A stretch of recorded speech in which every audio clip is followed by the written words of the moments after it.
இன்றைய இறைவார்த்தை சீராக்கின் ஞான நூலில் இருந்து வாசகம். திருச்சட்டத்தை கடைப்பிடிப்பது பல காணிக்கைகளை கொடுப்பதற்கு ஈடாகும். கட்டளைகளை கருத்தில் கொள்வது நல்லுறவு பலி செலுத்துவதற்கு ஒப்பாகும். அன்புக்கு கைமாறு செய்வது மாவு படையல் அளிப்பதற்கு இணையாகும். தர்மம் செய்வது நன்றி பலி செலுத்துவதாகும். தீச்செயலை விட்டு விடுதல் ஆண்டவருக்கு விருப்பமானது. அநீதியை கைவிடுதல் பாவ கழுவாய் பலியாகும். ஆண்டவர் திருமுன் வெறும் கையோடு வராதே, கட்டளையை நிறைவேற்றவே பலிகளை எல்லாம் செலுத்து.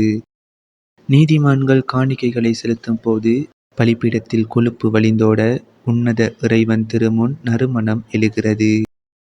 நீதிமான்களின் பலி ஏற்ற கொள்ளத்தக்கது, அதன் நினைவு என்றும் நீங்காது. ஆண்டவரை தாராளமாய் மாட்சிமைப்படுத்து. உன் உழைப்பின் முதற்கனிகளை கொடுப்பதில் கணக்கு பார்க்காதே. கொடை வழங்கும் போதெல்லாம் முகமலர்ச்சியோடு கொடு. 10 பங்கை மகிழ்ச்சியோடு கடவுளுக்கு உரித்தாக்கு. உன்னத இறைவன் உனக்கு கொடுத்திருப்பதற்கு ஏற்ப நீயும் அவருக்கு கொடு. உன்னால் முடிந்த அளவுக்கு தாராளமாய் கொடு. ஆண்டவரை கைமாறு செய்பவர் 7 மடங்கு உனக்கு திருப்பித் தருபவர்.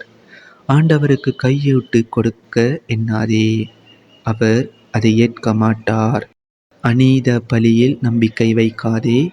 ஆண்டவர் நடுவராய் இருக்கிறார், அவரிடம் ஒரு தலை சார்பு என்பதே கிடையாது. இது ஆண்டவர் வழங்கும் அருள்வாக்கு. இறைவா உமக்கு நன்றி. இன்றைய தினத்துக்கு உரிய நற்செய்தி வாசகம். மாற்கு எழுதிய தூய நற்செய்தியில் இருந்து. அக்காலத்தில் பேதுரு இயேசுவிடம், பாரும், நாங்கள் எல்லாவற்றையும் விட்டுவிட்டு உம்மை பின்பற்றியவர்களாயிற்றே என்று சொன்னார். அதற்கு இயேசு, உறுதியாக உங்களுக்கு சொல்கிறேன், என் பொருட்டும் நற்செய்தியின் பொருட்டும் வீடுகளையோ சகோதரர்களையோ சகோதரிகளையோ தாயையோ தந்தையையோ பிள்ளைகளையோ நிலப்புலங்களையோ விட்டுவிட்ட எவரும் இம்மையில் 100 மடங்காக வீடுகளையும் சகோதரர்களையும் சகோதரிகளையும் தாயையும் நிலப்புலங்களையும் இவற்றோடு கூட இன்னல்களையும் மறுமையில் நிலைவாழ்வையும் பெறாமல் போகார். முதன்மையானோர் பலர் கடைசியாவர், கடைசியானோர் முதன்மை ஆவர் என்றார். இது நம் கிறிஸ்து இயேசு வழங்கும் வாழ்வு தரும் நற்செய்தி. கிறிஸ்துவே உமக்கு புகழ். இன்றைய தினத்துக்கு உரிய சிந்தனை துளிகள்.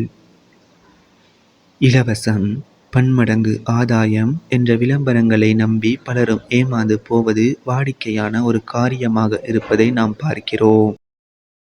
மாறும் மனிதரை நம்பும் மக்களுக்கு ஏனோ வாக்கு மாறா தேவனின் வார்த்தைகளை நம்புவது கடினமாக இருக்கிறது. அவரின் பொருட்டு நாம் செய்யும் ஒவ்வொரு காரியத்திற்கும் 100 மடங்காக இம்மையிலேயே பெற்றுக்கொள்வோம் என்று உருக்கொடுக்கிறார் ஆண்டவர். அது மட்டுமல்ல, அதனோடே கூட மறுமையின் நிலைவாழ்வையும் வாக்களிக்கிறார்.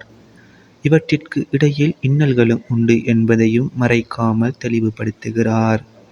இயேசுவுக்காக இன்னல்களை ஏற்று சிலுவைதனை சுமந்து அவர் பாத சுவடுகளில் நம் பாதம் பதித்து 100 மடங்கு ஆசீரையும் நிலை வாழ்வையும் பெற்றுக்கொள்ள நாம் தயாராக இருக்கிறோமா?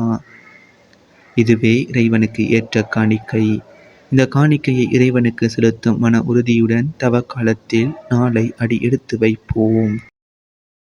அன்றன்றைக்கான இறை வார்த்தைகளையும் நற்செய்தி வாசகங்களையும் சிந்தனை துளிகளையும் பெற்றுக்கொள்ள நம் சேனலை சப்ஸ்கிரைப் செய்து கொள்ளுங்கள்.